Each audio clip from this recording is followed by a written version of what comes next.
بسم الله الرحمن الرحيم الحمد لله والصلاة والسلام على رسول الله وعلى آله وأصحابه أجمعين أما بعد.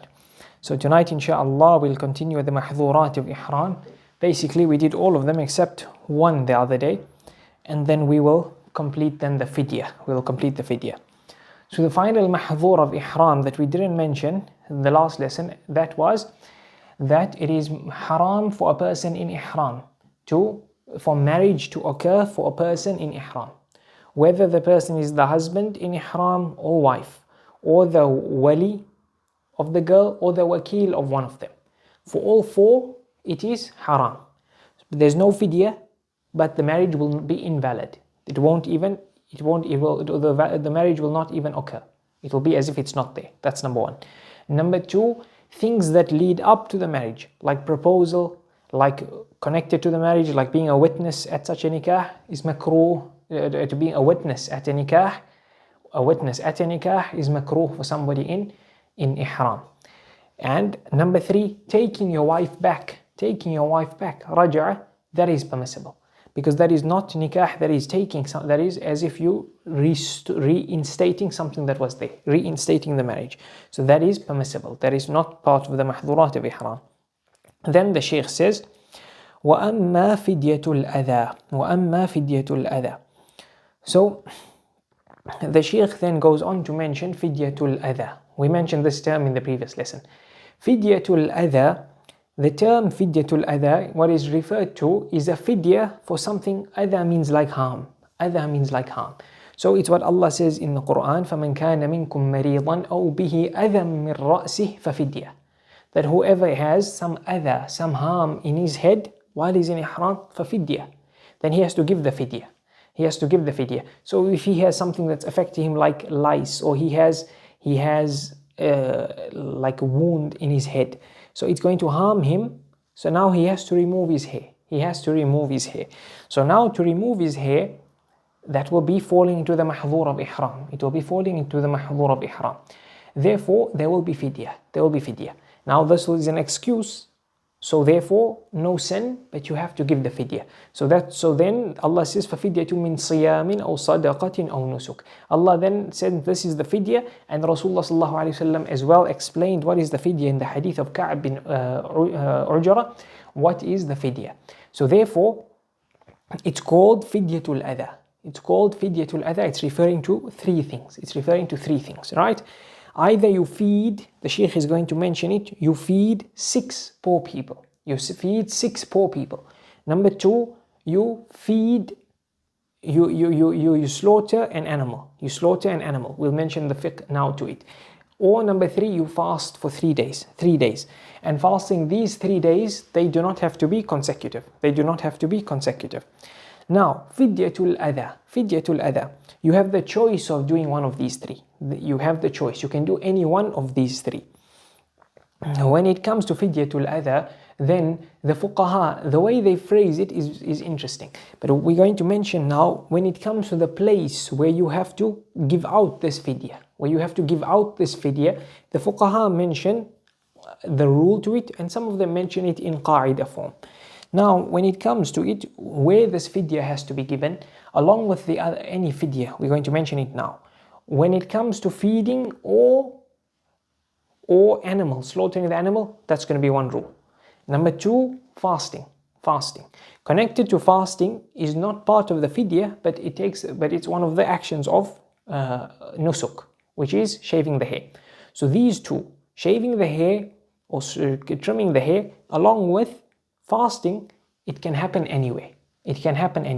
There's no specific place that you need to carry out the fasting, except in the fasting we're going to mention for the hajj. We mentioned it before, a person who doesn't have the animal to slaughter, he's mutamatti' or qiran, and he doesn't have the animal, and a couple other situations. But as a start, all of the fasting and the hair, shaving the hair, can be done anyway. The aspect of feeding the poor, either the animal that you slaughtered or the food itself, that has a rule. So the fuqaha say that anything that you have to give, that you have to slaughter an animal, anything that has to do with slaughtering the animal, if it occurred in the haram or with ihram, that's how most of them phrase it, right? Then they say that this has to be done, you have to then give it out to the people of Mecca, to the poor in Mecca, in the Haram area of Mecca. That's number one. Ibn Qudama phrases it in a method where he's saying that the asl is that all of these types, whenever you're going to have to give, whether it's for fidyatul adha, whether it's for the hunting animal, whether it's for the dam of mut'a and qiran that we're going to mention, all of these things, the asl is that it is done in Mecca. It is distributed in Mecca. Even the fidyatul adha, but it's all done there, even fidyatul adha. Except that fidyatul adha has another extra rule, and that is that fidyatul adha, you can give it out where the adha, where you caused this mahdhur, where you did this mahdhur, you can give the fidyatul adha out in that place. And if you were to give it out in the haram as well, even though you did this adha outside of the haram, that's valid. That's valid still. So therefore, fidyatul adha, let's say you are not even in the haram area yet, you just went into ihram and then you did something that was not permissible. You removed your hair, you put perfume, whatever it may be from the mahdurat of ihram. So this, you did it way outside the haram area, you can give your fidya there. You can give your fidyatul adha there to the poor that's there. Or you can do it in the haram. The rest of the things connected to slaughtering, connected to other reasons of slaughtering, then they are to be done in Mecca. And fidyatul adha, that is the reason of doing a mahdhur in the haram area. In the haram area, it's done there. So that's with regards to the place of fidyatul adha. Fidyatul adha has a few other masail connected to it. So we mentioned already fasting. Then when it comes to feeding the 6 people, you feed the 6 people in Mecca. They have to be poor Muslims that are eligible for zakah. So for zakah, similar rules of zakah you apply here. So that has to be miskin and faqir. We mentioned them before. And also they mentioned the mukatib. The mukatib is the person who, the slave. But we leave the same details on we did in zakah, same applies here, who can receive zakah. And number 4 is the wayfarer. That person who's traveling, and then he doesn't have any funds to take him back to his home area. And that person those 4 can take the zakah, because they say lil haja. So those 4 can take the zakah exactly as we mentioned, who's eligible. In the fiqh of zakah, you apply it here. Therefore, anyone who is in Mecca, it doesn't have to be the residents of Mecca. It can be somebody who just came into the haram, who's passing by, anything. As long as he's from the poor of Mecca, you can feed him from this animal or from the food. Which food? The fuqaha say you have to give out for this fidya, you have to give out a half a sa' of the things you give out for zakat al-fitr. Those 5 things you give out for zakat al-fitr. And we mentioned the riwayah thaniya is any staple of the country, even if it's not from the 5. The mashhur is that it has to be from the 5. If the 5 are not available, then you can give out from something else that is a staple.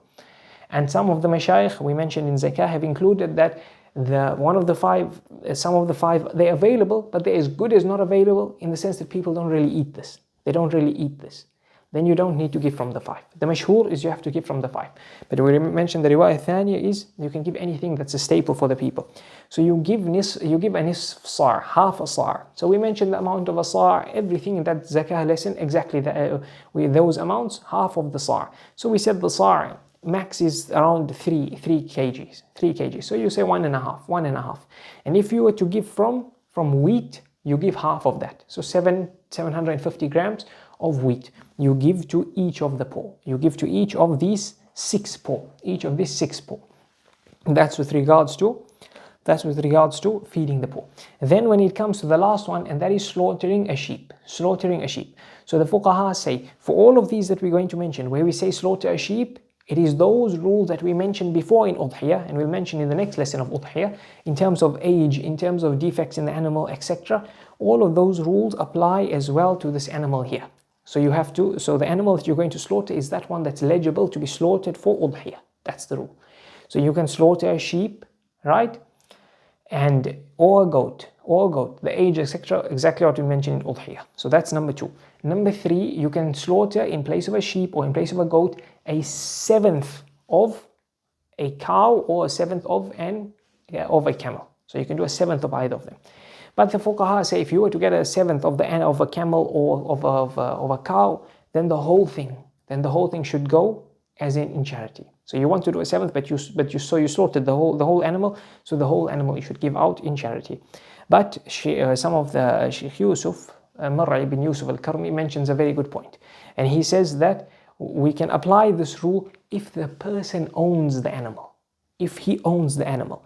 If he doesn't own the animal, so somebody else owns the animal, and he wants a share in this animal when it's slaughtered, then Sheikh Yusuf is saying that you don't need to make a person now buy the whole animal.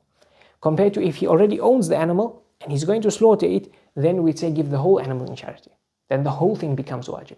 If he doesn't own it, then he can purchase one share, 1/7. He can purchase 1/7. And we mentioned how to get the weight, etc. in the previous detailed udhiyah lessons. So the fuqaha say you can give 1/7. If you have to give a badana, like we mentioned, we're going to mention, and we mentioned before about intercourse and pre-intercourse, etc. If you have to give a badana, then a badana refers to a camel, an entire camel. And in place of a camel, you can do a cow. And in those situations where you have to do a cow, you can do a camel in place of it. You can do a camel in place of it. And you can do 7 sheep in place of a cow or a camel. In all the situations, you can do 7 sheep in place of a cow or a camel. And you can do a cow or a camel in place of 7 sheep. You can do a cow or a camel in place of 7 sheep. All of that applies. Then when you have this animal, we said slaughter this animal. So you slaughter this animal and you have to either distribute it or leave it there for the poor of the haram area to come and take from it. Okay, so you don't have to have it, you don't have to slaughter and then go and distribute. You can slaughter and then let people come fetch. Or you can slaughter and distribute. Or you can have somebody else slaughter and distribute on your behalf as wakil. Or they can slaughter on your behalf and they don't need to distribute it, the poor can come. So you can do either. Another thing is that we said slaughter and give it to the poor. You allow to give the animal to the poor while the animal is alive.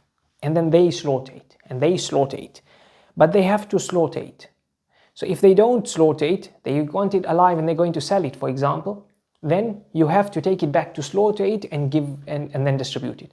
Because you have to get it, they have to get the aspect of your kafara, of your fidya, or your badana, whatever it may be, is to have the meat given to them.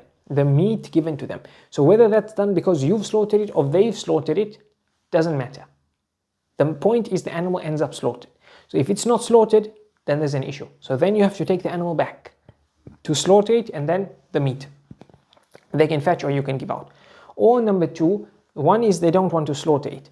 Number 2, or they want to slaughter it but outside the haram. Then in this case, you have to take it back to slaughter it in the haram area. Because this is connected to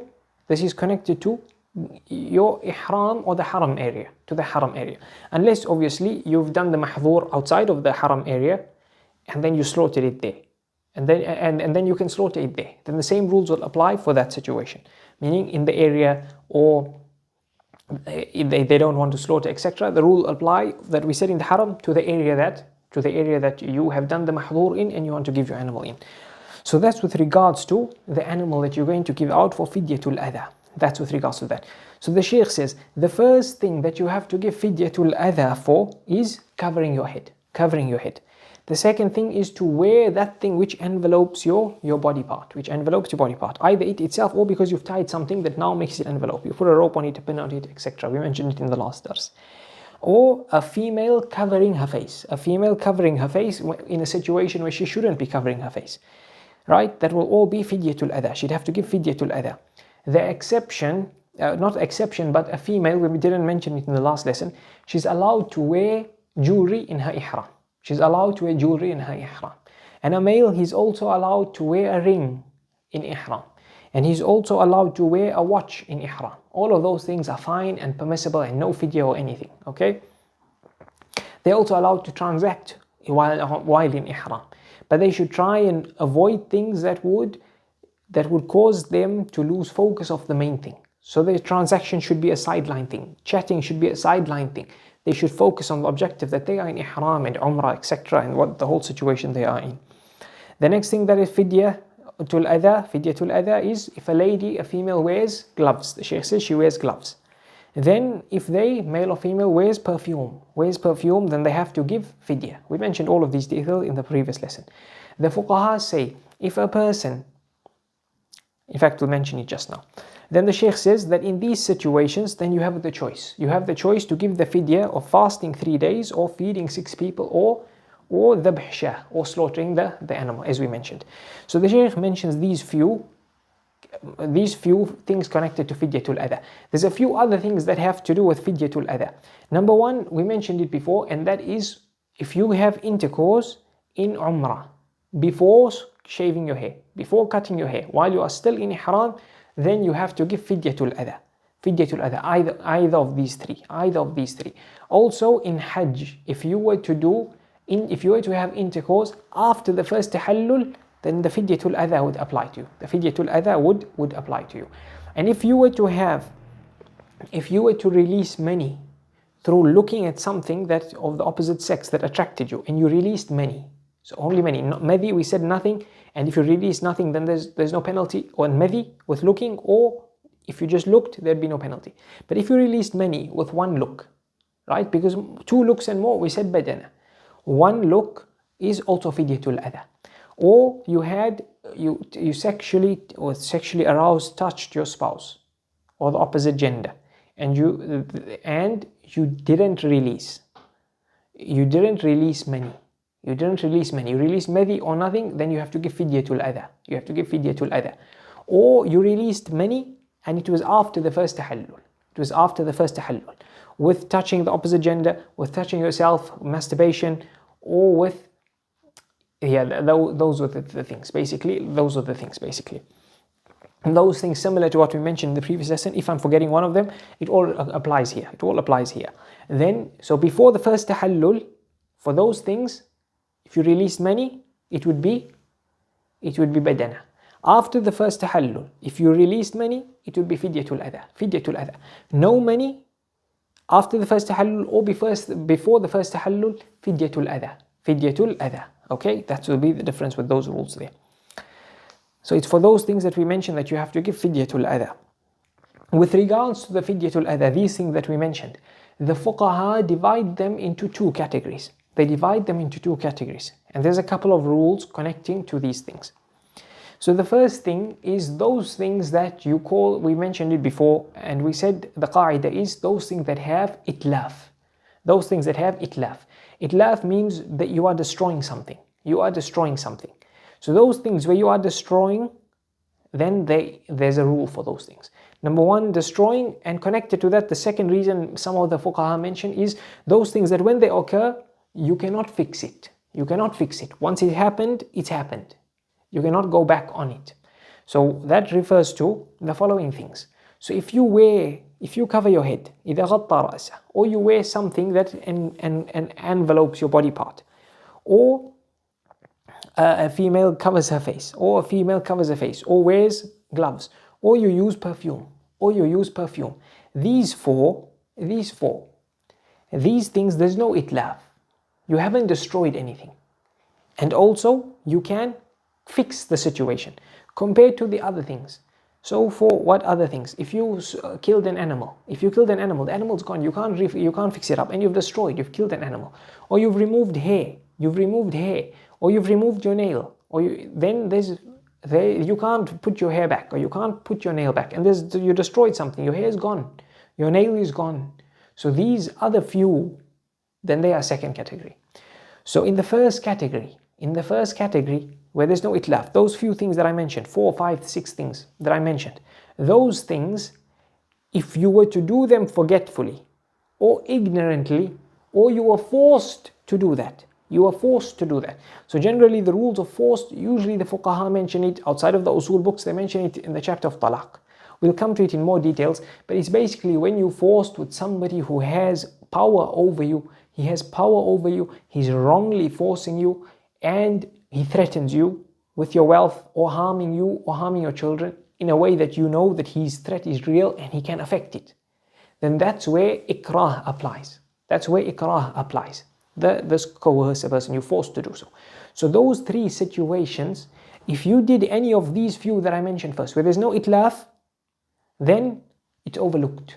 it's overlooked. You don't have to give the penalty. But the moment you realize, then you have to fix the situation.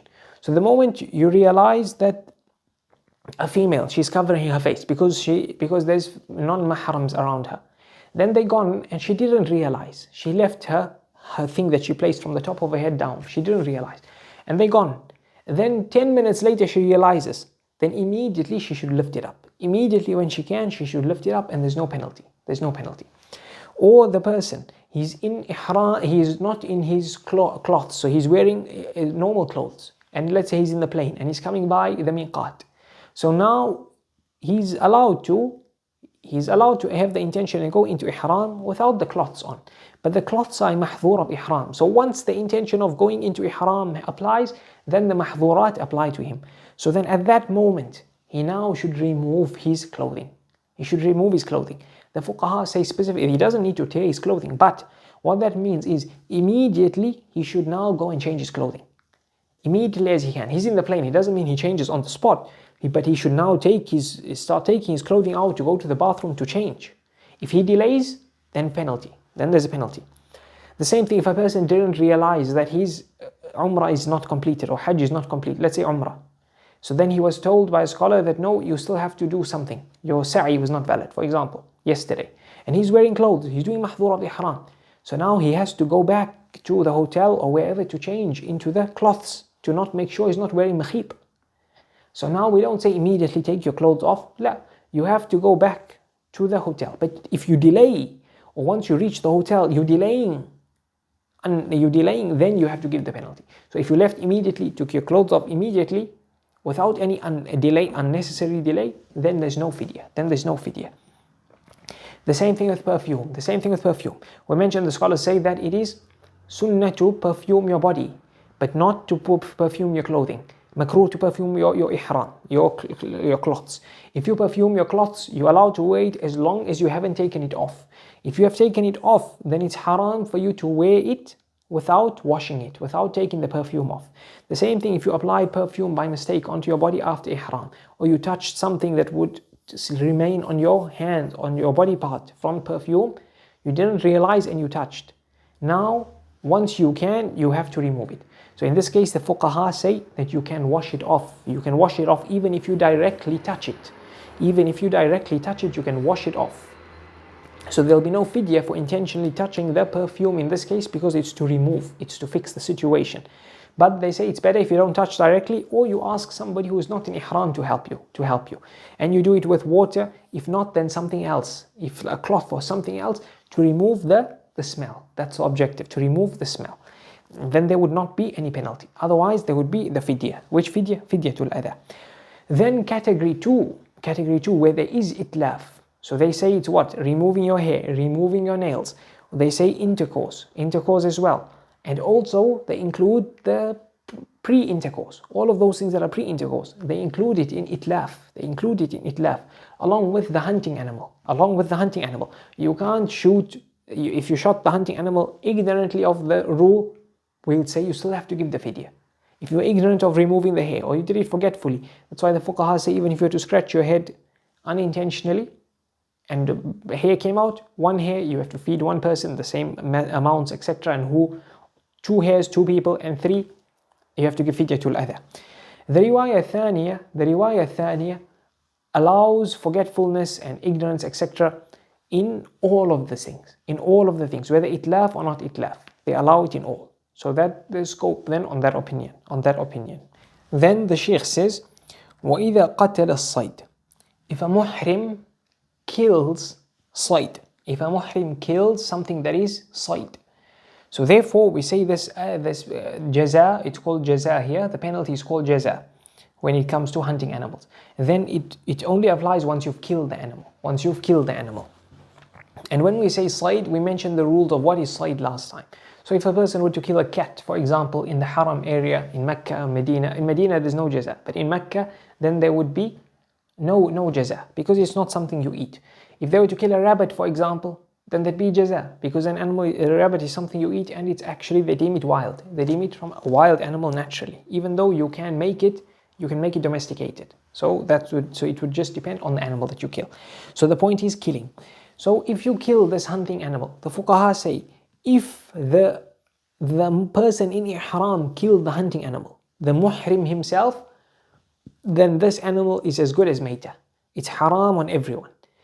If the muhrim was part of the process to kill the animal, like he indicated there's the hunting animal, or he gave the gun, here shoot the hunting animal, he played a role in killing the animal, then this, or it was, the animal was killed for the hunting, for the muhrim. It was killed for the muhrim. Like somebody saw an animal that the muhrim likes to eat, for example, or the muhrim was talking about it. So this person who went hunting decided to shoot the animal for the muhrim. And then the animal was brought to the muhrim, then we'd say that this animal is haram only for this muhrim.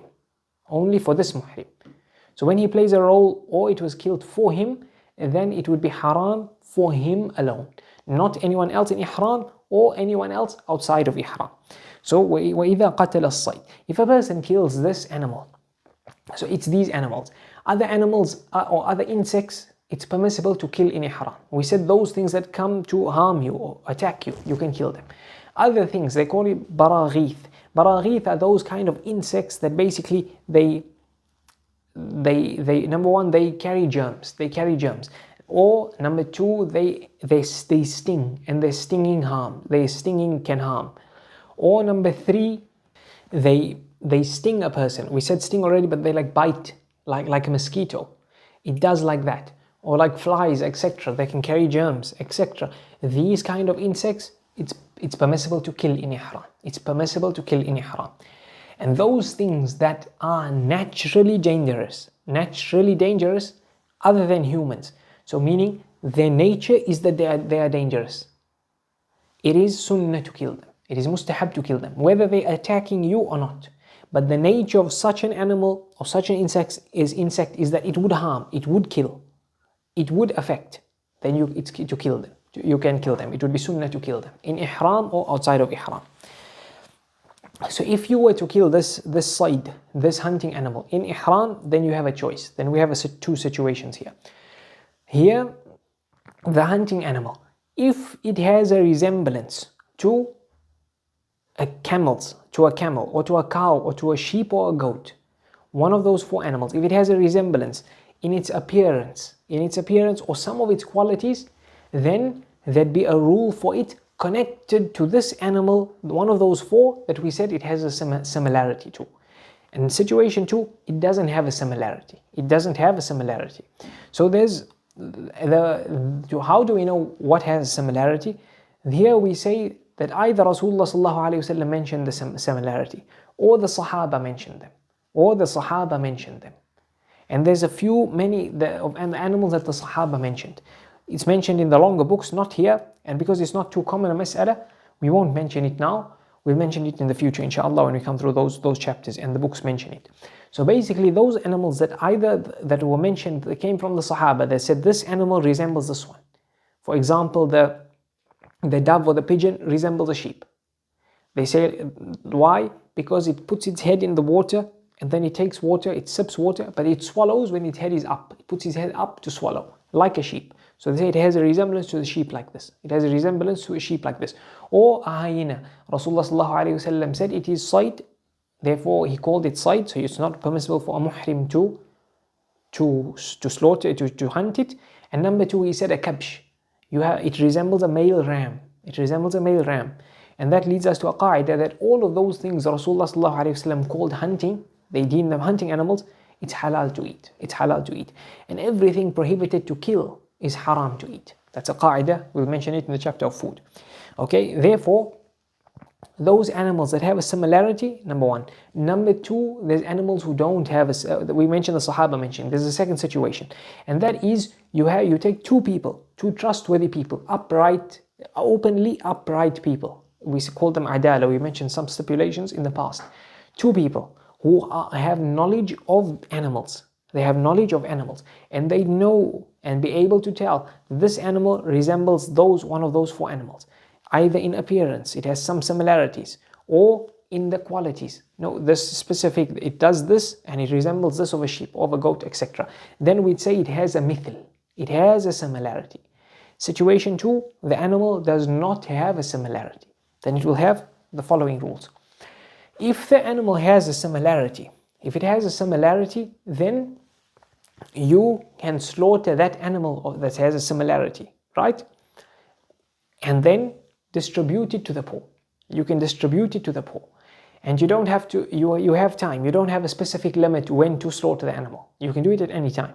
So you can slaughter this animal, this ram, this goat, whatever it is that has a similarity from Rasulullah sallallahu alaihi wasallam or the Sahaba or these two trustworthy people, and then you can distribute it to the poor of Mecca, or where you slaughtered them, or where you hunted the animal, right? The same situation would apply. In fact, most likely it would be connected to, exactly as I said it. So that would be one situation. Then you distribute to the poor of Mecca. The fuqaha don't specify how much of the meat to give a poor person. So it would imply that you slaughter the animal, and then however many you give, or however many come to take, and how much they take, it would all be valid. The point is, you've slaughtered the animal and you've given it to you've distributed to the poor, or the poor have come to take this animal. And then we mentioned now you don't eat from it. You don't eat from it. So therefore, that's one situation where there's a mithl. And you have the choice to slaughter the animal. Or number two, you see how much is this mithl? How much is this mithl? Okay, this mithl is worth $100. Then you have the option of buying food, or you have food already. One of the two. You have food or you buy food, the worth of this mithl. The worth of this mithl. Which food? Exactly as we mentioned with Zakatul Fitr. And we mentioned just now connected to the feeding those 6 masakin.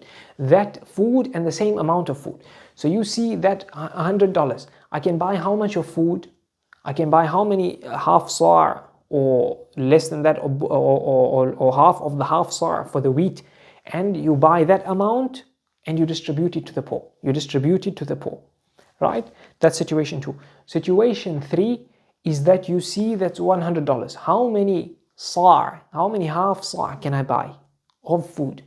And then you see, okay, it comes out to 22, for example. It comes out to 22 sa', but I'm not going to buy it. You have the option to fast that amount of days. You can do any one of these 3. And this fasting, these amount of days, you can do it anywhere, as we said, you can do it anywhere. And also, it doesn't need to be one after the other. So, therefore, when it comes to the mithl, what you do is either you slaughter the animal and you distribute it, or you get the worth of that animal and then you buy the food. When it comes to the worth of the animal, you can buy cheap food or expensive food. You can do either cheap food or expensive food. Though when the fuqaha say what suffices for zakatul fitr, then they have rules. We mentioned it before, that the food be edible, it's not old, etc. And it doesn't have defects in it, etc. Those things apply. But it doesn't need to specifically be of a high quality. It can be a low quality if it fulfills the stipulations. So you can do either of the two. So you're going to take that 100 and then divide it by however many amounts of food. And you take that 100, it may get you from an expensive amount of let's say wheat or dates, etc. It may get you 10 half sa' that you're going to then distribute to each poor, half a sa'. Or you can go for the cheaper one and you'll get 20. It's your choice as long as what you're giving is good. And to consider the fact that this is for the poor to eat, so give a good type. And this won't affect you because you have to do the 100. You have to get that amount of $100. Situation 3 is when you're fasting. Then the fuqaha also allow you to gauge the amount, the worth of food on that $100 on cheap or expensive. So you're allowed to value it on an expensive staple or one of those 5. You're allowed to value it there and then fast. So if you value it on higher, you'll be able to fast less days. So in our example, $100 of an expensive type, it would divide over 10 half sa'. So then you can fast 10 days. And if you did a cheaper or middle type maybe 15 half sa', or cheaper type 20 half sa', you'd have to fast 15 or 20 days.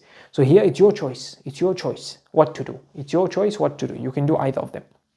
Situation 2 is where the animal doesn't have a mithl. Then even in situation 1, when you have to slaughter the animal. When you have to get the worth of the animal, you get the worth of this mithl in the place where you kill the animal. So you kill this animal outside of Mecca, you get the worth of the mithl of this animal outside of Mecca. And then you apply those rules. Situation 2, where the animal does not have a mithl. Then you take this hunting animal, you see its worth. You see its worth in the place where you killed it. So with the mithl, you had 3 options. With the non-mithl, you have 2 options, which is option 2 and 3 of the one with the mithl. Because so the one where we said you slaughter the mithl and distribute, that doesn't apply here. So you see what's the value of this animal that you killed, and then you buy that amount of food and distribute, just like how we explained just now. Or you get the value and then you fast. So you have those 2 options. Either of them you can do when it comes to the side, to the hunting animal. That's why the Shaykh says that if you kill the side, then you have the options to slaughter it if it has something similar from those 4 types of animals, and to get the worth of the animal, of the mithl, in the place where you killed it. And then you buy food with that amount, and then you give to every poor half a sa' of wheat, or half a sa' of other than wheat, or you fast a day for every poor that you would have fed. So the fuqaha say that, for example, if you have now less than 1 sa' that you would distribute, right? And then you want to fast. So what happens is that you would buy 20, let's say you buy 10 half sa', but then there's a leftover of $3. That $3 would get you 30% of half a sa'. So in this case, you fast a full day. In place of that, to complete the amount. The Shaykh only mentioned for the hunting animal that has a mithl, but the fuqaha mentioned mithl and no mithl, and we mentioned both. Then the next type of dam is when you slaughter an animal, blood comes out. So it's referring to the animal, and sometimes the fuqaha call fidyatul adha as dam. So for example, for Umrah, if you had intercourse, they say that you have to give dam. What they mean by dam is fidyatul adha. That's why in other masail they mention that you just have to be aware when the fuqaha say dam, is it the animal specifically, or is it fidyatul adha? So when you leave out a wajib, then you have to give dam. That's how they phrase it. And if you do intercourse, for example, in Umrah or in Hajj after the first tahallul, then they say you have to do dam. But in one situation, you have to slaughter the animal. And in another situation, it's fidyatul adha. So it's important to remember that and how the terms work. So now the Shaykh says, وَأَمَّا دَمُ الْمُتْعَةِ وَالْقِرَانِ. So dam, now when the Shaykh is saying the dam, now the blood of mut'ah and qiran. We mentioned that the person who's doing tamattu' and qiran and the stipulations connected to it, they have to slaughter an animal. On the day of Nahar, on the day of slaughtering, which is the 10th of Dhul Hijjah, which is the day of Eid. Then now the Shaykh is mentioning what type of animal. And we mentioned it already. So those rules that we said for the animal of fidyatul adha, we said it applies everywhere. It applies here as well. So the Shaykh says that what's obligatory for the dam of mut'ah and qiran is that you have to slaughter an animal that suffices for udhiyah. Then if you didn't have the animal, right? If you couldn't afford the animal. So this is an important mas'ala. We indicated or explained it, I can't remember, in the previous lessons. And that is a person who has to give this dam of mut'ah and qiran. That is a dam of shukr, of gratitude to Allah. You got 2 types of nusuk in one journey. This person, if he does, you look at the day of when this becomes wajib, which is at Fajr on the day of slaughtering, right? That is the time of wujub. But the fuqaha say that if this person seems to not have enough wealth to buy the animal, even though it's a bit beforehand, they say that it would seem like he doesn't have enough, and there's nothing brewing that would make him have the money beforehand, before the 10th of Muharram, before the 10th of Dhul Hijjah, at the place where he is in Mecca. So for example, he's waiting for a bank transfer or something, it doesn't come on that morning. So we'll apply the rule to him there. Or it doesn't, so that's in a situation where we're saying Mecca and he's waiting for the bank transfer to be able to buy it. He can afford it in his place, but it's as if he doesn't have it in Mecca. So he'll apply this rule will apply to him. So this person who it seems like he doesn't have money, and it doesn't seem like he'd have money by the 10th of Muharram, then he has to fast 10 days. He has to fast 10 days in place of this dam. And these 10 days, how does it work? We mentioned before the rules. So he has to fast 3 days in Hajj and 7 days after he's completed all of the actions of Hajj. All of them. Even those that you're allowed to delay, like the tawaf of Hajj and Sa'i, etc. Once he's completed all of them, he can fast the 7 days. And the 3 and the 7, they don't have to be consecutive. The 7, they can be after he completes the actions of Hajj, even though he's still in Mecca. Or he can do it when he goes home. He can do it anyway. It's best for him to do it at home, these 7 days. The 3 days have to be done at Hajj. So your last time to do these 3 days are the 3 days of when you're at Mina, the 3 days of pelting. So 11, 12 and 13 of the days of Hajj. If you delayed it after that, then you still have to fast it, irrespective of where you fast it or why you didn't fast it in the days of Hajj. You then have to give them. You have to then slaughter an animal for leaving this wajib. And then when it comes to the 3 days, then the best time to fast it is on the 7th, 8th and 9th. 7th, 8th and 9th. We mentioned that some of the fuqaha say you fast 6, 7 and 8. So that the day of Arafah you're not fasting. So you can have more energy. But the mashhur is that you fast 7, 8, 9. And they say it's mustahab to be in Ihraam before you fast, before you start your fasting, so that you can fast your 3 days in Ihraam. So that you can fast your 3 days in Ihraam. It's mustahab. So that will be best. So that will be best. And your fasting's validity, you can start fasting these 3 days from the time you wear your ihram for umrah. So in the days of Hajj, since you are mutamattir, you started, let's say, in the beginning of Shawwal, and you realize that I don't have money enough to buy the animal, to buy this sheep, or 1/7 of the cow or the camel, and it doesn't look like you'll get the money. So you're allowed to fast already from then the 3 days. But the best would be to do it before on the 7th, 8th and 9th. And then you also have the option, if you hadn't yet, to fast 11, 12, 13. Beyond that you have to give them. So that's with regards to the fasting of these days of Mut'a and Qiran. If a person fasted, he fasted 3 days already, right? Because 7 days after the actions of Hajj.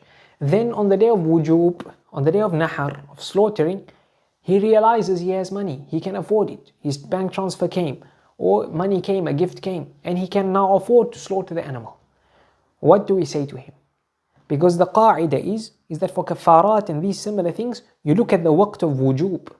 And we now allow him to fast before the waqt of wujub. Then the waqt of wujub, the time it became obligatory, he could then afford to do the actual thing. So here, some of the fuqaha say that he has to slaughter. But others say no. If he validly fasted beforehand, then that already counts and it's enough, and he doesn't need to slaughter. He doesn't need to slaughter the animal. Then the next thing is, the Shaykh says, وَكَذَا حُكْمُ مَنْ تَرَكَ وَاجِبًا. Then if a person left out a wajib, then the rules are exactly the same as for them of Mut'a and Qiran. Meaning he has to slaughter the animal, and which type of animal, exactly like that. So he does this after he leaves out the wajib. Or if he knows he's going to leave out the wajib, then he can do it before. In fact, I think this one here, I'd have to double check. The mahdhur of ihram, you do it after you've done the mahdhur, but you can do it before if you know you're going to do it. But for the wajib, if I'm not mistaken, it's only after you can do it. Only after you've missed the wajib, then you can do it. But I'd have to just make sure. And then the final thing the Shaykh says, in fact, the slaughtering the animal. We said that the rule of leaving out a wajib is exactly the same as the previous one of them of Mut'a and Qiran. So if you cannot afford the animal, then you have to fast. You have to fast in the same manner that we mentioned before. So 3 days during Hajj and 7 days after, in the same manner that we mentioned before. The only exception would be leaving out the wajib would not happen before the days of Hajj. It would happen after the days of Hajj have started. So you fast 3 days, 11, 12, 13. 11, 12, 13, or the time you missed the wajib. The time you missed the wajib and you have to do it, then you can fast. that would essentially imply that if you've missed the wajib on day 11 or 12 or 13, then there won't even be 3 days to do it in Hajj, which is a mas'ala that came to my mind and I didn't find it in the books of the fuqaha, but I didn't check properly. I didn't have time to check it properly. So inshallah, it's in the mind. We'll check it as we come. But it may imply that you fast then 3 days as soon as you can. Whatever is left of Hajj, you fast it, and then the next couple of days you fast it soon, or it connects to the 7. You can fast it the time you'll fast the 7th. So we'd have to check that one there, but I don't think a few of the fuqaha I checked, they didn't mention this mas'ala, but I didn't check much at all. There was no time. And then the Shaykh says the similar rules would apply if you have to give your kafar, your fidya for intercourse. So therefore, if you had intercourse before the first tahallul in Hajj, before the first tahallul, then you have to give a badana. We said the nusuk of male and female would be invalid. Male and female would be invalid. They'd have to do qadha the next year. If the female was forced to have intercourse, if she was forced or while she was asleep, etc., then her qadha would be on the male. The male has to pay for her qadha. If she did it voluntarily, then her qadha is on herself. But the nusuk would be invalid anyway, whether she was forced or not. That's number one. Number two, with the kafara, if she was forced, she'd have no kafara as well. She'd have no fidya, no badana, nothing. If she did it voluntary, then she'd have to give the badana as well. And if she was forced, there would be no fidya or no badana on the male either. And the same rules apply for Umrah, except it's not badana, but it is fidyatul adha. And so therefore, a badana before the first tahallul. If the intercourse was before the first tahallul, if you could not afford it, then fasting as well, 3 days, 7 days. 3 days, 7 days. And here the first tahallul should in theory happen on day 10. It should happen on day 10. So if intercourse happened before the first tahallul, then you have 11, 12 and 13 to fast. You have 11, 12 and 13 to fast to have the 3 days of Hajj. If your first tahallul didn't happen on day 10 and then you had intercourse, then the fasting of 3 days that should be at Hajj would have the same issue as the same mas'ala, which we'd have to check. Then if the intercourse, connected to intercourse are those masturbation and many came out before the first tahallul, along with skin on skin, or looking 2 or more times and many came out. All 3 situations, many had to come out, right? Skin on skin includes kissing, and many coming out before the first tahallul, badana. You have to give the badana, which is a camel or a baqarah, a cow, or 7 sheep in place of them. 7 sheep in place of them. And if you cannot, then also you fast 3 and 7 days, just like how we mentioned. After the first tahallul, it will become fidyatul adha. Fidyatul adha, we mentioned it just now. One last thing with fidyatul adha, and that is that fidyatul adha, we categorize them. But connected to the categorization is the fuqaha say if a person used perfume, those things that there's no itlaf. So he used perfume and then he didn't give fidya and he used it again. Or he wore makhit and he didn't give fidya and then he wore it again. Or the third one was covering the head for a male or face for female, and he did the mahdhur, no fidya, did the mahdhur again and again and again. If he didn't give fidya, then even though he did it many times, there'll be 1 fidya. If you did it, gave fidya, did it again, then you have to give fidya again. But if you hadn't given fidya and you've done it more than once, you give 1 fidya. But where there's itlaf, then for every time you have to give a fidya. For every time you have to then give a fidya. So that's connected to that. And then the Shaykh says, in fact, there's 2 more things connected to the hadi that the fuqaha mentioned. That is ihsar and fawat. So ihsar is when a person is wrongly prevented from reaching the haram or from Arafah, from doing a wajib, etc. Then there's fiqh of ihsar. It's called ihsar, you prevented. Or fawat. Fawat, you didn't reach Arafah to stand at Arafah to do the Hajj. So you didn't reach. Sickness, something came about, you didn't reach. There's rules for these 2. And it is actually a full chapter. It's a full chapter or 2 chapters sometimes in some of the books regarding this. And the Shaykh didn't mention it since there's lots of masail and there's for time purposes we won't mention it, but there's one thing I want to mention, and that is a lady in hayd. A lady in hayd, if she did ishtirat before, when she went into ihram, we said it is sunnah for everyone to do ishtirat. Then when hayd comes, or she was fearing hayd, she specified hayd. She didn't need to specify because the wording is anything that prevents me. Or she feared hayd was coming, so she included hayd. Then when the hayd comes, is she allowed to just go out of her ihram because she stipulated? Number one, she's allowed to wait it on. That's number one. But number two, can she cancel the ihram because she made the stipulation? What some of the fuqaha indicate is that she can. She can. Because of a few reasons, they connect it to sickness, we mentioned it before, and a few other things. Because of time, we won't mention it. So she's allowed to. She's allowed, when her hayd comes, she can go, she can intend that she's out of ihram. She's out of ihram and she can do everything as normal again.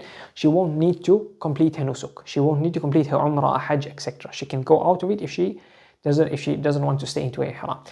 Sheikh Al-Futuhi indicates that she can come out of ihram if it's very difficult for her to stay on, or her mahram to stay on until she's clean, to be able to complete her nusuk. Then she can do it. But others indicate that perhaps she can just go out. So either of the two can be applied. If one can wait, then she can wait it out. Otherwise, she can go out. Or even if she can wait, because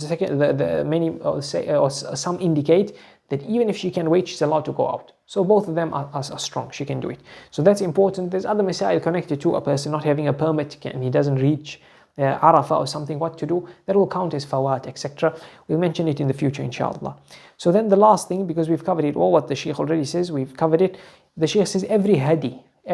So that includes hadi is your dam of tamattu and qiran, and your other animals that you have to slaughter, right? Or feeding that has to do with the haram and ihram, right? And we mentioned the aspect of ihram earlier. I mentioned it, the Shaykh mentioned it here. Then it goes to the paw of the haram, min muqimin wa ufuqi. So it has to be the paw in the haram, whether they're resident or not. Even if they are passing by, etc., we mentioned it already. The Shaykh says, as for fasting, it's valid anyway. It's valid anyway. We mentioned it already. Then lastly, the Shaykh says that وَدَمُ النُّسُك, that your dam for nusuk, which is for your mut'a and qiran, for being mutamatти' or qarin, or hadi. Hadi, the Shaykh is referring to mustahab, that a person is mufrid, or he is doing ifrad, or if for some reason the hadi is not obligatory on him on the 10th of Dhul Hijjah, then it is mustahab for him to slaughter anyway. It is mustahab for him to slaughter anyway. So all of these situations then connected to what we'll mention in the next dars of udhiyah and aqiqah, etc. Then the Shaykh says it's mustahab for a person to eat from it, and to gift from it, and to give charity from it. We mentioned in the udhiyah dars, we probably mention it in the next one, inshallah. But here the Shaykh is pointing out a mas'ala, and that from these few, it is mustahab to eat from it any amount, gift from it any amount, and to give charity of any amount, but it's obligatory to give uqiyah, a small amount, which comes out to, some of the scholars to call it 119 grams, I think, if I'm not mistaken, of meat, of the animal meat, of the camel or the goat or whatever it is. We'll mention more details in the next lesson. That will be wajib. The rest, more than that, is sunnah. So that is sunnah. The sunnah of dividing these three is in thirds. You eat a third, you gift a third, and you give charity with a third. So that's what is implied here. But it's mustahab to partake from this animal and to gift. But if it is a dam, because of a wajib that you left out, or you did a mahdhur of ihram, right? This dam is wajib because of you left out a wajib, or it's a mahdhur of ihram, and you are giving now the animal. Then here it's not permissible to eat from it. That's what the Shaykh is trying to conclude. That these dam that is wajib because you've fallen short in your hajj or your umrah, so you are giving this sacrifice to make up for falling short, then this you are not allowed to eat from. You have to give the whole thing as charity because it is a kafara. And the other things that you are not falling short with, it's the dam that is to complete, to get you more reward in your hajj, or the dam of shukr, then here you are allowed to eat from. And connected to that is udhiyah and aqiqah, etc. You are allowed to eat from. In fact, it's mustahab to eat from it, and to eat a third, And with that, we've ended this chapter. There's one more left for Hajj, inshallah. We'll take it in the next lesson. We ask Allah Azza wa Jal to teach us that which benefits us and benefit us with that which He teaches us. وصلى الله وسلم وبارك على نبينا محمد وعلى آله وأصحابه أجمعين والحمد لله رب العالمين.